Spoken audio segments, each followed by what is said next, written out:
부모와 자식은 뗄래야 뗄 수도 없고 끊을래야 끊을 수도 없는 관계입니다. 그래서 저는 부모와 자식은 한 몸이라고 정의하고 싶습니다.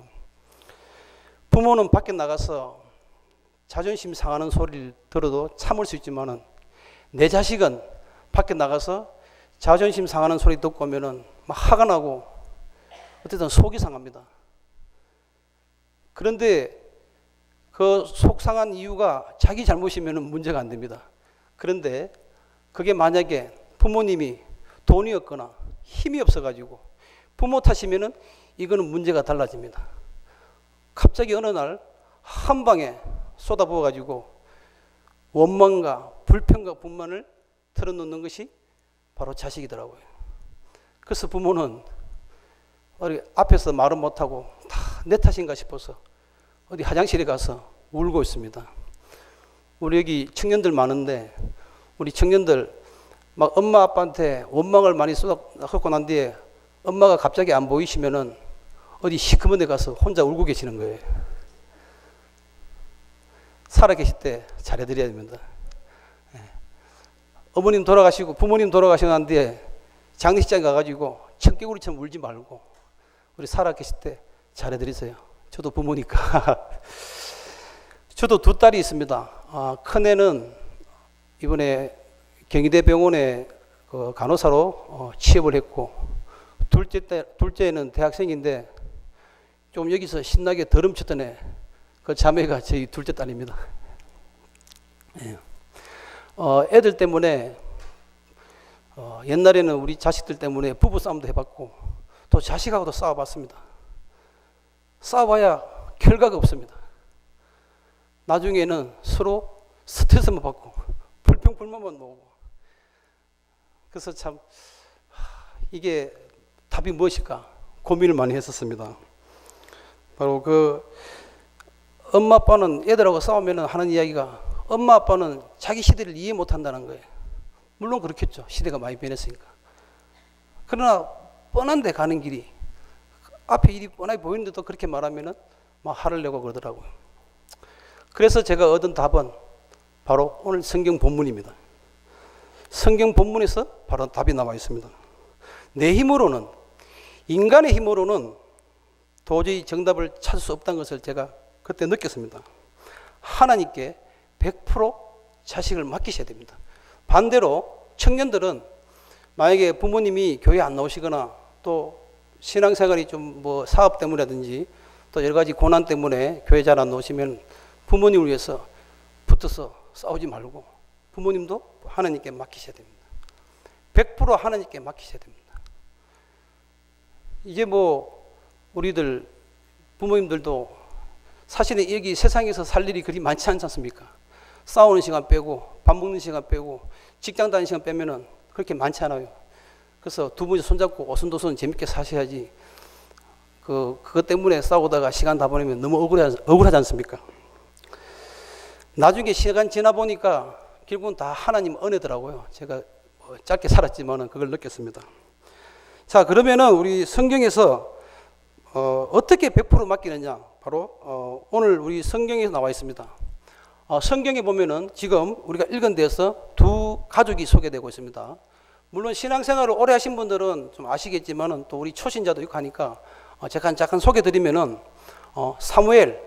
사무엘의 아버지 엘가나, 그다음에 사무엘의 엄마 한나, 이렇게 해서 엘가나 가정이 하나 있습니다. 다음에 제사장 엘리의 두 아들 홈니와 비나스, 이렇게 해서 세 사람이 소개됩니다. 엘가나, 그러니까 사무엘의 아버지인 엘가나와 엘리는 성이 글자가 똑같아서 사촌지간 아닙니다. 전혀 관계 없습니다. 그래서 엘가나 가정, 사무엘 아들로 있는 엘가나 가정과 엘리 가정이 있습니다. 자, 우리 처음 읽은 12절에 보시면은 12절에 바로 시작할 때 어떻게 나오냐면은 엘리 가정의 홈니와 비나스가 나쁜 행실이 소개됩니다. 그리고 오늘 읽은 마지막에 보시면은 26절에 보시면은 사무엘의 착한 행실을 소개하고 있습니다. 여기서 우리는 극단적으로 두 가정이 벌어지고 있다는 사실을 우리는 눈여겨봐야 됩니다.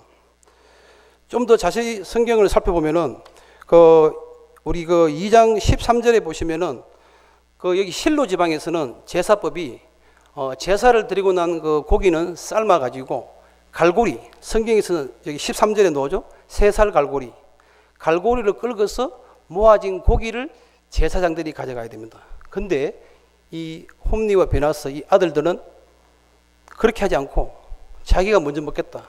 무슨 초등학생처럼 자기가 가져가겠다고 그렇게 지금 말하고 있습니다.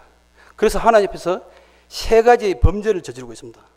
첫 번째는 15절에 나오죠. 15절에 보시면은 제사 드린 후에 나오는 삶은 고기를 보다는 구운 고기를 좋아하는 하나님 앞에 죄를 범하겠다. 하나님 앞에 제사법을 어기면 안 되죠. 다음에 두 번째는 16절에 나오죠. 역시 하나님의 법을 무시하고 기름을 제단에서 태워야 됩니다. 레위기에 나옵니다. 제단에서 태우지 않고 날고기를, 여러분 역시 우리가 바비큐 하면 참 맛있잖아요. 얘가 맛을 본 거지. 그래서 삶은 고기보다는 날고기를 가져가서 바비큐 먹으면 너무 맛있으니까 이게 제사장 아들이 이래서 되겠냐 이거죠. 여기서 우리는 생각을 많이 해봐야 됩니다. 그래서 날고기를 가져가겠다고. 그래서 내놔라. 여기 보면은 제사장 사안이 와가지고 바로 이제 애들 시킨 거죠. 야, 날고기 가져오느라고. 그러니까 안 된다 그랬는데도 안 그러면 내가 빼앗겠다고 하죠. 그래서 가져갔습니다. 두 번째. 세 번째는 뭐냐면은 맛있는 고기를 자기가 선택한다는 거. 하나님 앞에 드리는 제사에 가는 그 고기를 자기가 선택하는 게 있을 수 없는 일이죠. 특히 구약에서는. 그래서 이 3가지의 범죄를 저지릅니다.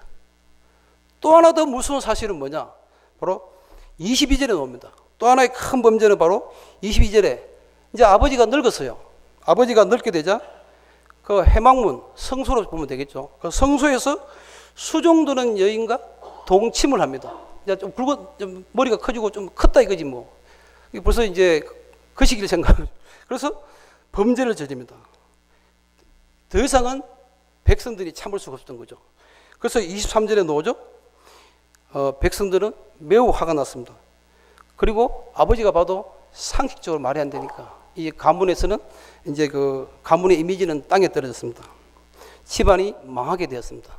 요즘 남경필 도지사의 장남이 후임병 폭행으로 좀 온 세상이 시끄럽지 않습니까? 또 얼마 전에는 정몽준 서울시장 후보 아들이 국민들은 미개하다 이래가지고 한바탕 시끄럽죠. 이 아들이 사고 치고 나면은 그 뒷감당은 부모들이 해야 되는데 결과는 비참합니다. 지금 남경필 도지사 보니까 참 힘들어 보이더라고. 아내하고도 문제가 되고 지금 여러 가지인데, 자 어쨌든 간에 이 자식들을 관리를 잘못해서 지금 어려움에 처했습니다. 그래서 아버지 엘리도 더 이상 참을 수가 없어서 한마디를 하는 거죠. 야 이놈들아, 네가 왜 이렇게 집안 망신을 시키느냐. 성경에 나오죠. 너는 하나님이 무섭지도 않느냐 이렇게 말하고 있습니다. 여기 25절에 보시면은 자기 아버지의 말을 듣지 않았다. 성경에는, 우리 한글 성경에는 말이라고 나왔습니다. 그러나 NIV 영어 성경에는 리뷰크, 책망하다, 질책하다로 성경에 나와 있고, 히브리어 성경에는 레콜, 레는 전치사이고 콜이라는 것은 단수 명사인데, 남성 단수 명사인데, 이 뜻이 뭐냐면은 목소리 내어 외치다, 천둥 소리치며 고함치다고 되어 있습니다.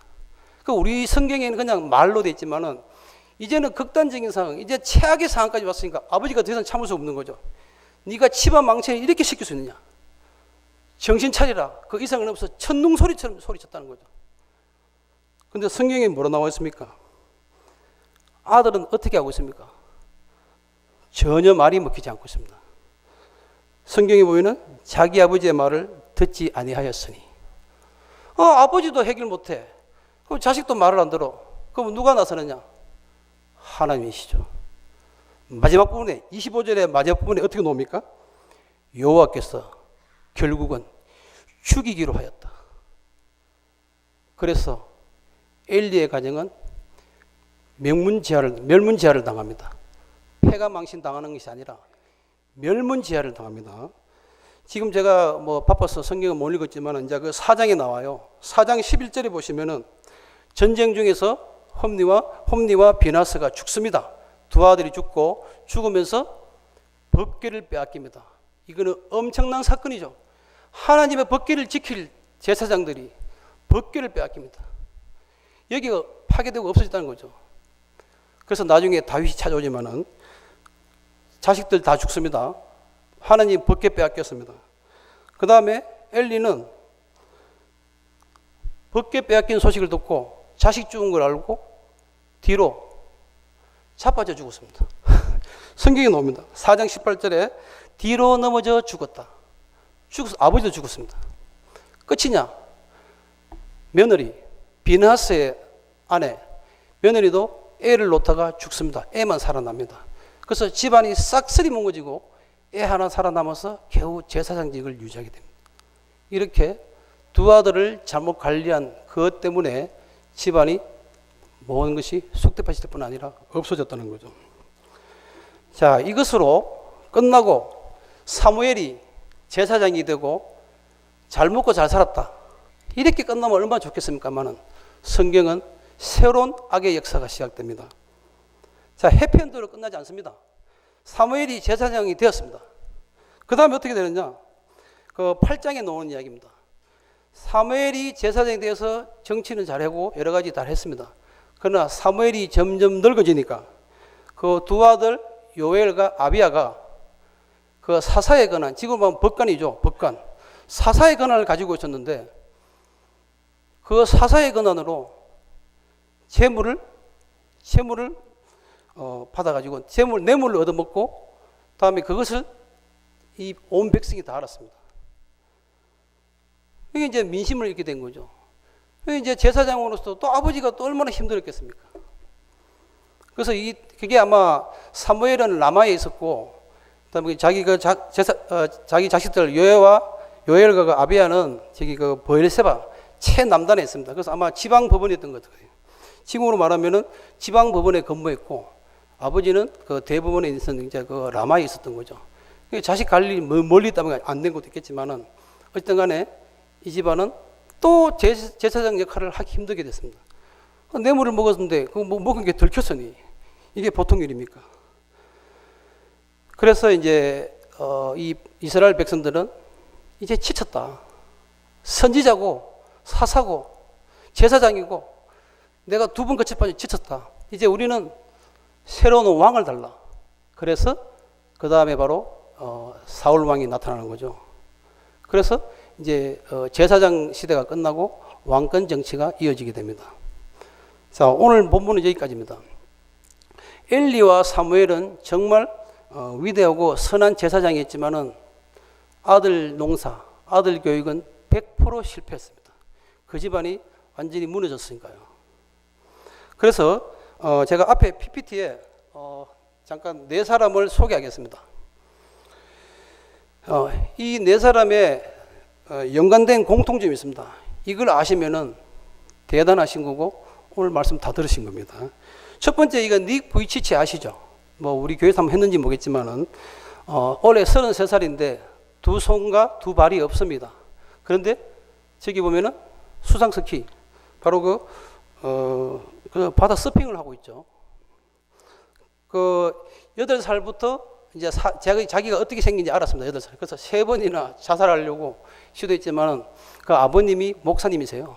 저기 이제 호주 사람인데 아버님 목사님입니다. 어쨌든 그 어려운 고난을 내게 나만 겪는 고난이 아니라고 생각하고 그 고난을 이겨냅니다. 저 발가락이 하나, 그 다음 장면 보면 또 이제 발가락이 하나 있는데 저 발가락이 아닙니다. 그게 이제 하나 붙어 있는 건데 이 발뭉치를 수술해가지고 여기 그나마 뼈가 있었나 봐요. 그 두 개를 만들어가지고 요거로 컴퓨터를 칩니다. 그래서 1분에 43개의 단어를 칩니다. 43타가 아니라 44개의 단어를 칩니다. 드럼도 칩니다.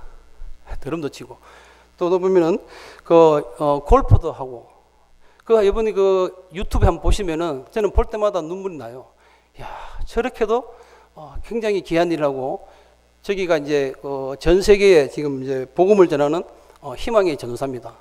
저분 한번 모시려면은 줄 서야 돼요. 그만큼 이렇게 참 하나님의 귀한 일을 감당하고 있죠. 그 다음 사진 한번 볼까요? 자, 두 번째 사진. 혹시 누군지 아십니까? 우리 학습 받으신 분은 제가 한번 소개했는데, 록펠러죠. 30대에 백만장자가 되고 40대에 미국의 최대의 부자가 됩니다. 50대에 세계의 부자가 됩니다. 그러나 하나님은 그를 그냥 두지 않았습니다. 55살 때 1년밖에 못 산다는 사형 선고를 받습니다. 죽음을 받습니다. 이제 55살, 이제 한참 돈 많이 벌어서 놀고 좋을 때인데 55살에 사형 선고를 받았으니 그 마음이 어떻겠습니까? 그 병원이라는 좋은 병원 다 가지고 있을 거 아닙니까? 세계의 최고 부자니까. 한번 그 록펠러 검색어 쳐보시면 다 나옵니다. 그래서 마지막 금지를 받으러 병원 로비에 갔는데, 병원 로비에 사도행전 그 20장 35절에 보면은 주는 것이 받는 것보다 복되다는 성경 구절이 있지 않습니까? 그걸 봤습니다. 내가 버는 돈 이제 필요 없다. 이제 베풀고 살자. 이때부터 자선, 남을 베푸는 일을 시작합니다. 그래서 55년은 자기가 쫓기면서 자기의 삶을 살았습니다. 그 자기의 삶을 살 동안에 얼마나 많은 사람이 힘들었겠습니까? 여러분, 세계에 갑부되는 거 남을 밟지 않고서는 힘든 겁니다. 그렇게 살아왔는데 이제는 베푸는 사업을 합니다.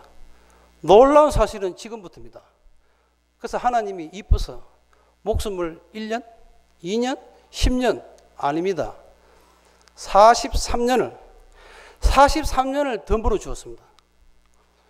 그 유명하고 훌륭한 의사들이 1년밖에 못 산다 그랬는데 남에게 베푸는 사업을 하니까 43년을 1+1, 요즘 1+1 좋아하시잖아요. 1+1으로 43년을 더 주셔가지고 그 당시에 98세를 살았습니다. 아멘 안 하시네. 대단하신 겁니다. 예, 다음 한번 보실까요? 하나 빠뜨렸네. 그래서 시카고 대학을 설립했고 24개 대학을 지금도 장학금 도와주고 있고, 그건 이제 자식들이죠. 그 다음에 이제 4,928개, 거의 5,000개의 교회를 설립했습니다. 5,000개의 교회를 설립했습니다. 그리고 이제 뉴욕 세계 무역센터가 자기 거죠.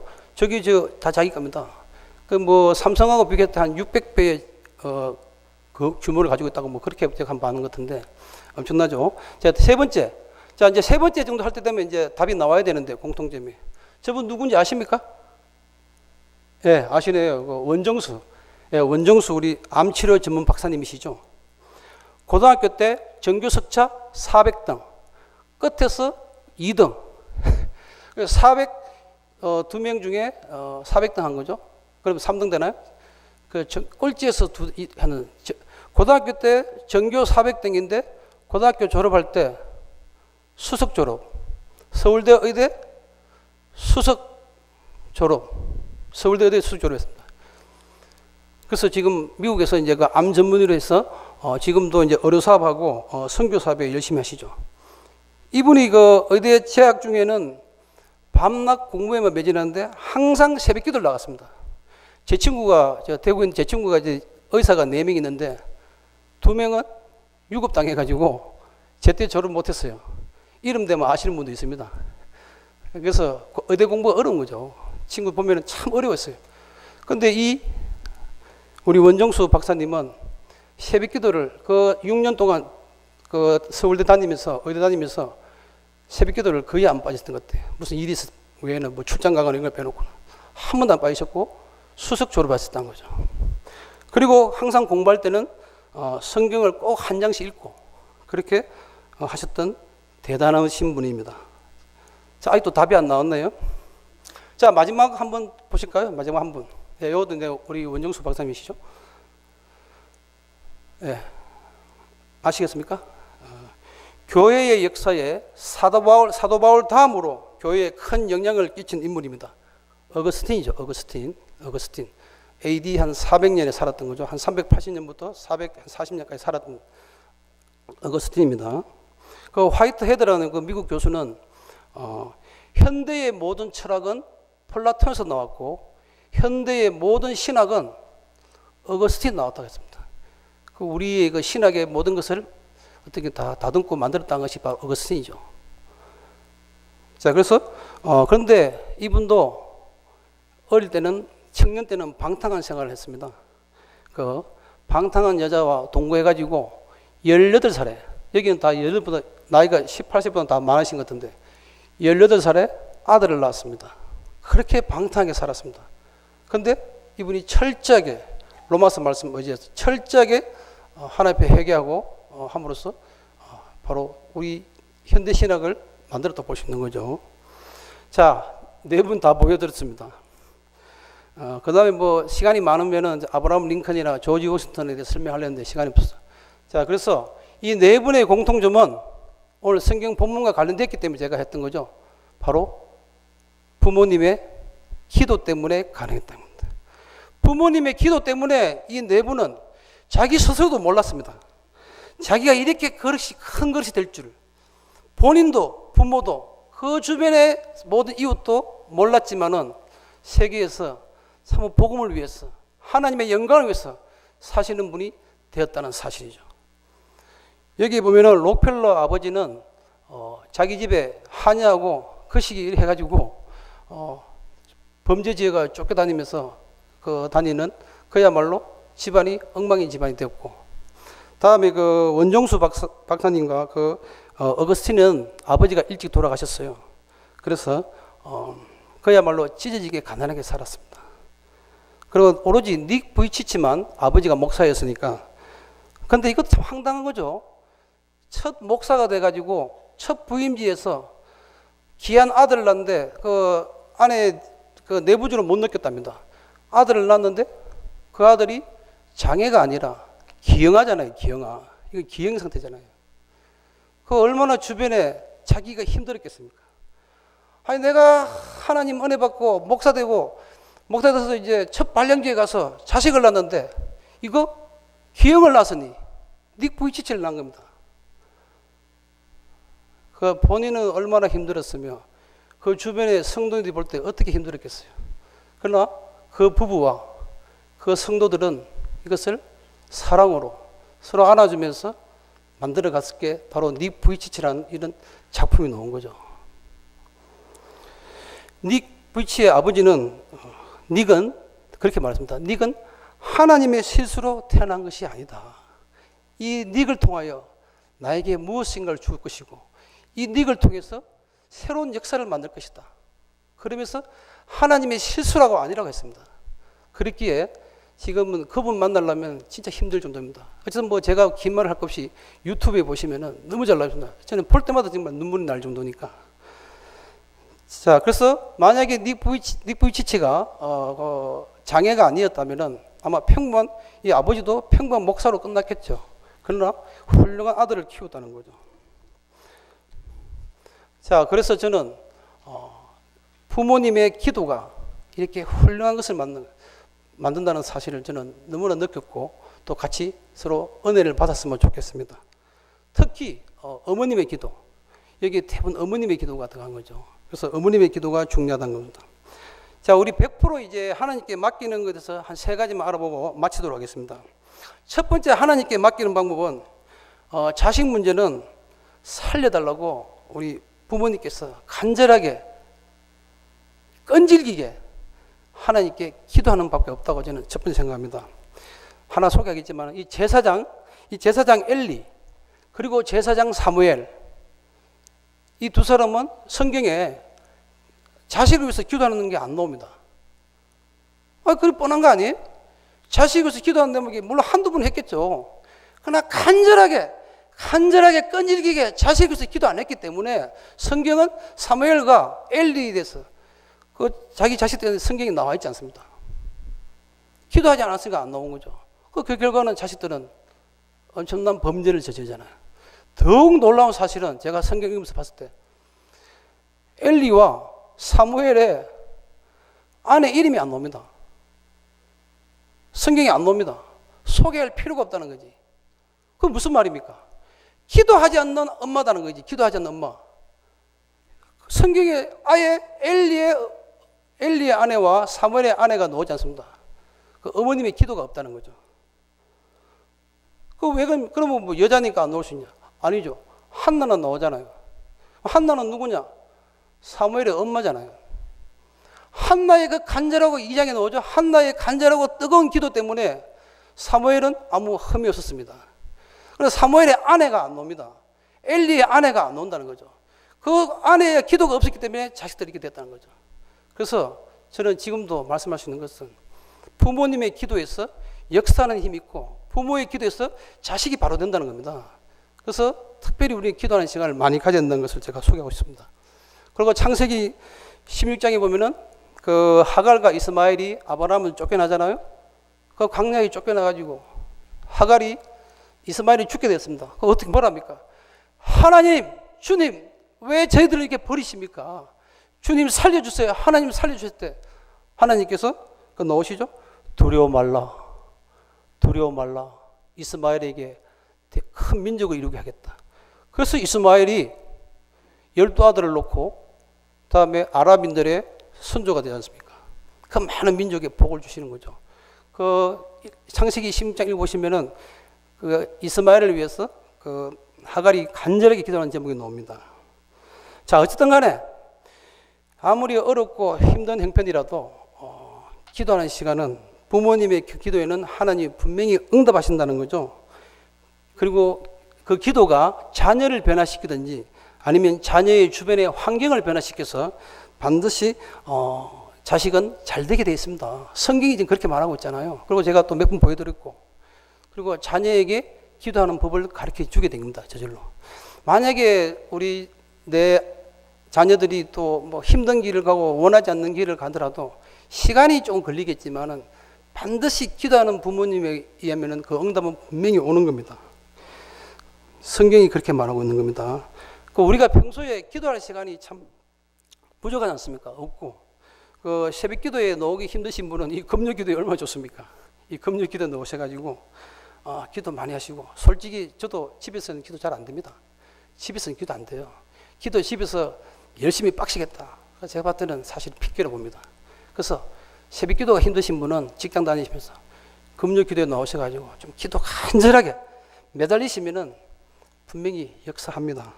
금요 기도에는 축복의 기도를 만드는, 저는 축복의 가정을 만드는 축복의 통로라고 저는 생각합니다.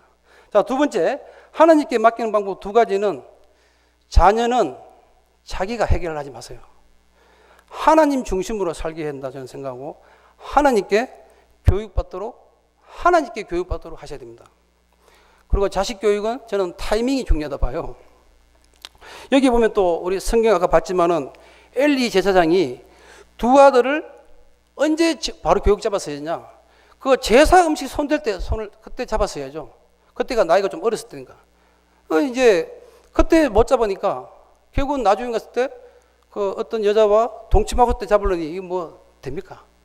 그러니까 타이밍이 중요합니다. 그래서 우리 자식은 저도 키워봤지만은 초등학교 때가 제일 잡기 좋더라고요. 초등학교 지나고 청소년 때 말 잘 안 들어요. 좀 컸다 이거지, 뭐 컸고 생각한다 이거죠. 내가 봤을 때는 참 그야말로 안타까운데, 그래서 그것도 제가 봤을 때는 TV나 스마트폰 때문에 애들이 자꾸 극단적인 생각이나 안 좋은 생각을 해서 그런 것 같아요. 자, 그래서 우리가 해결을 하지 말고 하나님께 맡기는 것은 바로 예배에, 우리 학생들이 예배에 나와서 하나님께 교육받도록 하는 것이 저는 맞다고 봅니다.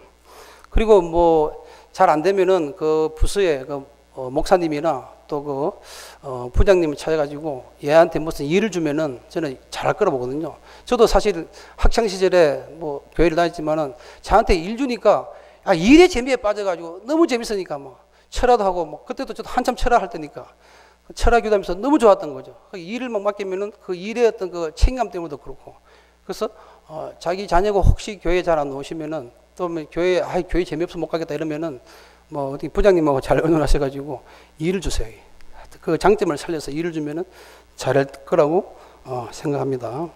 자, 마지막으로 이제 세 번째 하나님께 맡기는 방법은 부모가 하나님께 모범을 보여야 됩니다. 청년부도 마찬가지죠. 청년부도 자기가 모범을 볼 때 우리 애가요 너무 선하게 살고 또 예수 믿으니까 잘하다 이러면은 잘 안 믿는 부모님이나 또 그동안 나태한 부모님도 나도 교회 가야겠다 뭐 이렇게 될 거 아닙니까? 그래서 본인이 먼저 모범을 보여야만이 잘 된다 봅니다. 부모가 싸우면은 그대로 자식은 배웁니다. 부부 싸움은 사소한 것으로 시작했다가 결국 아무것도 아니잖아요. 저도 싸워봤지만은 결국은 다 네 탓하다가 나중에는 못 살겠다. 니하고 못 살겠다. 뭐 다 이래 되는 거거든요. 사실은 그래서 부모가 싸우면은 그게 자식한테 좋은 모습 보이지 않는다는 거죠. 논어에서 이제 공자가 말하기를 군자지 덕풍이라. 군자의 덕은 바람이다. 군자의 덕은 바람이다. 바람이 부는 방향으로 풀잎은 눕는다. 바람이 불면 풀잎은 눕죠. 그 말은 다시 말하면은 윗물이 맑아야 아랫물이 맑다는 거죠. 그러니까 가능한 우리 자녀 앞에서 싸우지 마시고, 만약에 스스로 해결 안 되시면은 우리 교육자님이나 또는 기도 많이 하시는 우리 성도님 찾아가셔가지고 상담을 해보시면 좋겠습니다. 저도 사실 뭐 학생 상담도 많이 했고 우리 그 가정 상담도 좀 했었습니다. 제가 신대원 입학하기 전에 두 가지 일을 했었는데, 첫 번째는 제가 엔진 연구실에서 그 엔진 개발 연구원으로 좀 있었습니다. 제가 이제 그 독일 벤츠하고 독일 메르세데스 벤츠하고 기술 제휴가 되어 있어가지고 그것 때문에 제가 한 5년 정도 독일에 왔다 갔다 하면서 그 덕택에 독일에 있는 유럽에 있는 그 큰 도시나 교회를 제가 많이 보게 됐는데 결국은 그 신학하는데 많이 도움이 되더라고요.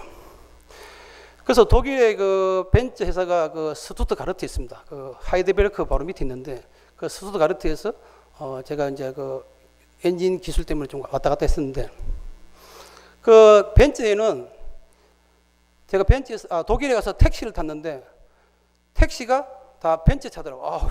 여기서 벤츠 타려면 힘든데 딱 가서 그 프랑크푸르트 내려서 딱 택시 타고 가려니까 택시 보니까 전부 다 그 벤츠 택시예요. 이야, 대단하다.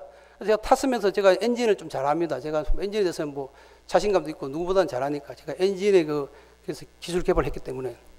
그래서 탔는데 디젤 엔진입니다. 디젤 엔진. 여러분 우리나라의 택시들은 다 LPG 엔진입니다. 근데 그 독일에는 그 벤츠 택시가 디젤 엔진이에요. 디젤의 단점이 진동이 있고 소음이 심하고 순간 가속력이 안 좋거든요. 그다음에 이제 하이스피드가 안 된다고요.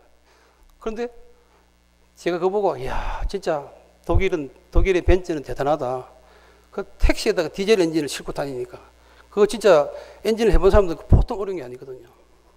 자, 그래서 제가 이제 그 일을 좀 했었고, 그다음에 두 번째는 제가 중고등학생들을 수학과학을 한 13년 정도 가르쳤습니다. 그러면서 제가 학생 상담도 많이 하고 부모님 상담도 많이 했는데,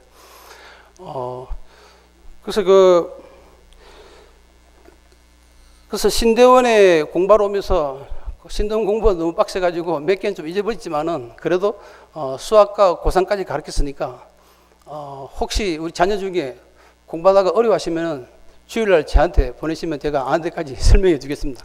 한두 시간 정도는 걔가 뭐 예수 잘 믿겠다는데 뭐 될 수도 없고 아직까지 자신 있으니까 고3까지도 제가 가르쳤으니까 수학과 하다가 모르겠으면 가져오시면 제가 도움이 되는 만큼 하겠습니다. 그래서 어쨌든 뭐 제 얘기 잠깐 했었는데, 그래서 저는 이제 생각할 때 우리가 그 하나님께 맡기는 마지막 방법은 부모님이 몸을 보인다는 거죠. 그래서 먼저 부모들이 자식 앞에서 아름다운 모습을 보여야 된다. 저는 그렇게 생각합니다. 자, 이제 말을 마무리 짓겠습니다. 우리가 아무리 환경과 어려움에 있더라도 우리가 주일 예배 빠지지 마시고 우리 기도 생활과 성경 읽기에 몸을 보이면은 바로 자녀가 바로 되지 않을까 이렇게 생각합니다. 모든 것은 버릇이고 습관인 것 같아요. 3살 버릇이 8까지 간다고. 여러분 뭐 나이 드신 분은 아실 거예요. 그 부자 집 털어가지고 가난한 사람 나눠준 바로 대도 조세영. 아실 겁니다. 올해 나이가 76세인데 이분이 15년 전과시범이에요. 15년 동안 감옥살이하고 나와가지고 마음 잡고 목사가 됐습니다. 그래서 우리는 다 변한 줄 알았죠. 그래서 뭐 아름다운 여인 만나서 이게 목사 생활을 하다가 그 다음에 다시 또 일본에 가서 또 그 버릇을 못 고치고 또 털죠. 그거 다 아실 겁니다. 그리고 작년에 또 강남에 있는 또 강남에 있는 빌라 털다가 또 감옥 살해했습니다. 자기 버릇 참 고치기 힘든가 봐요. 우리가 우리 모범적인 생활하는 것은 어떤 생활과 습관이 중요하다고 저는 생각합니다. 자, 그래서 모든 예배에 우리가 잘 참석하시고 다음에 기도 생활과 성경 읽기를 열심히 하시면은 바로 그것이 내 자신이 변할 때 자식이 바로 변하지 않을까, 그렇게 저는 생각합니다. 우리가 하나님 중심, 말씀 중심, 예배 중심으로 사시면은 자식은 반드시 따라가게 돼 있고 가정에는 반드시 축복이 있을 것이라고 믿으면서 말씀을 마치겠습니다.